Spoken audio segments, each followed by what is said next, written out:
Morning. Okay, so got a couple things going on this morning. First, I got some studying in.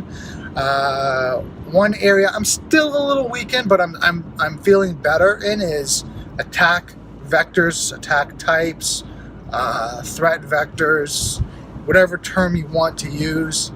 Basically, anything along that line, I'm still a little weak in, and I mean, to be fair to me, it's because it's something I don't do day in and day out. It's something I'm reading about, but I actually don't get to apply it. I'm not doing Xmas attacks. I'm not doing cross-site scripting attacks. I'm not doing banner grabbing.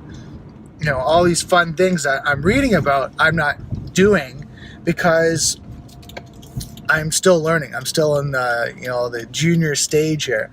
So it's kind of fun to keep my mindset on that I'm still learning, I'm still a student.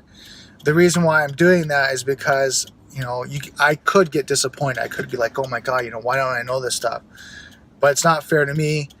I need to keep learning. I just need to keep being a student of cybersecurity and just keep developing. And being a student is going to just keep helping me grow and learn. Because, I've talked about this before, and you know this, is that you learn one thing and there's 10 other things to learn. You learn those 10 things and there's another 100 things to learn. So it never stops. We're always developing, we're always learning in IT security and IT in general. Right? It doesn't matter which area of IT or which domain you're in, if it's programming, web development, whatever that may be, we're still learning and development constantly. So that's what I'm working on when it comes to cybersecurity.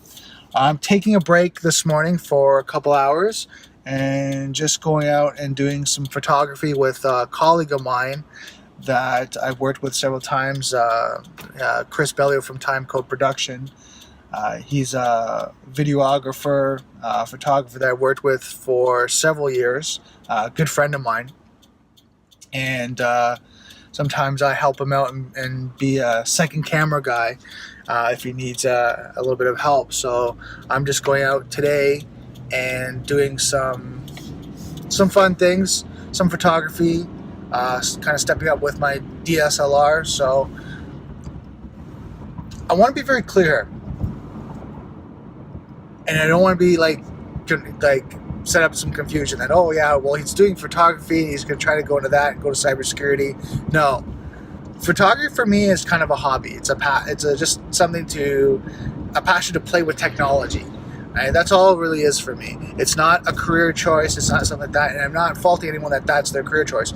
My passion, my career is cybersecurity. This is just something I enjoy and have fun with because it's technology. I get to keep playing with, tech. And that's the fun thing about it. And that's what I get excited about, going and doing these things. The second thing is, it's also a break for me. I mean, as you know, we get consumed with our work, our studying, whatever we're doing. And sometimes we need a break to do something different, to clear our mind, to go back so we learn better, we consume more information.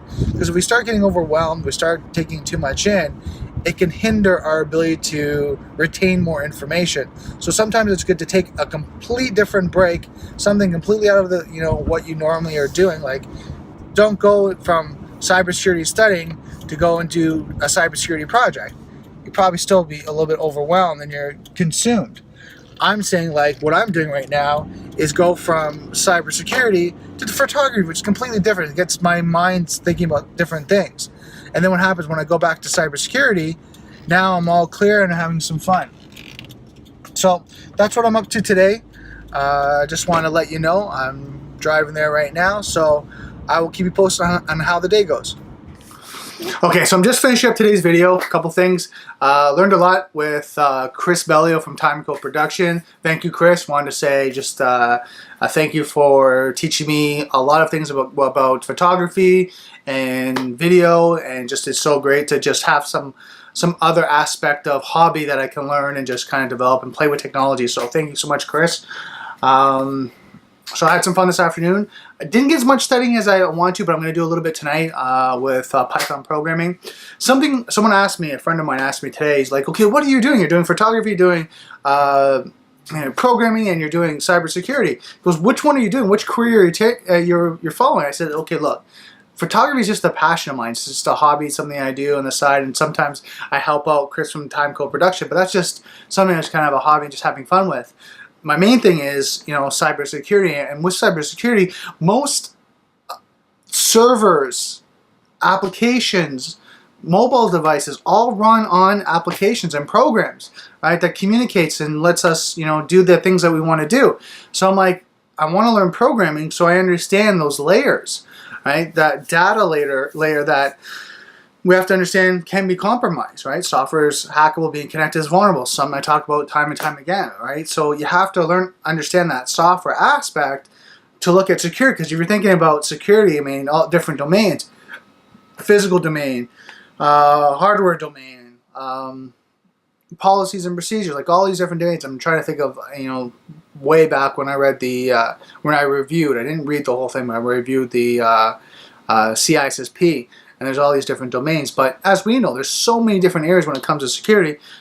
The things that we're looking at right now, cloud services, wireless, smart devices, servers, websites, you name it, all run on programs and code, right? So at the bottom baseline of it. So if we understand that, how it works and how it has to be hardened, it just gives us this benefit of being in security. Now, I'm not saying it's the only way to do it. Just the more you know, the more I feel, the more advantages you have being in cybersecurity. So you know about programming, you know how to harden software and code and do all that. If you know about policies and procedures and security and routers and switches and unified threat managers, you just keep developing your knowledge base. It just helps you more and more. So telling him that, yeah, it's just being able to do them at the same time and just learn as much as I can. Also, something that I was thinking about was, as I'm growing and getting my expertise or my experience in cybersecurity, right, as I start to get out there and work a little bit more, I need some revenue coming in. So being able to program and do small projects and things like that and build up, revenue base while I work in cybersecurity, or at least trying to get into the industry and get some experience, it's going to help, because then I can just take my time and I'm not in a desperation mode, like, oh my God, I have to do this. It's like, no, I can do these projects while I'm still learning and developing in cybersecurity and building up that experience to the point where companies are saying, hey, you know what? I want to work with this guy because now he's done capture the flag events and got some experience working with companies doing penetration testing, ethical hacking, things like that, over a year to 2 years of experience. Where maybe it's like 2 months, 3 months, like we'll get some more experience. But the more experience I get in that one area, I'll be more attractive to other companies. So that's what I'm thinking. Doing the programming and security at the same time. So I have a revenue model coming out. It's just to be smart.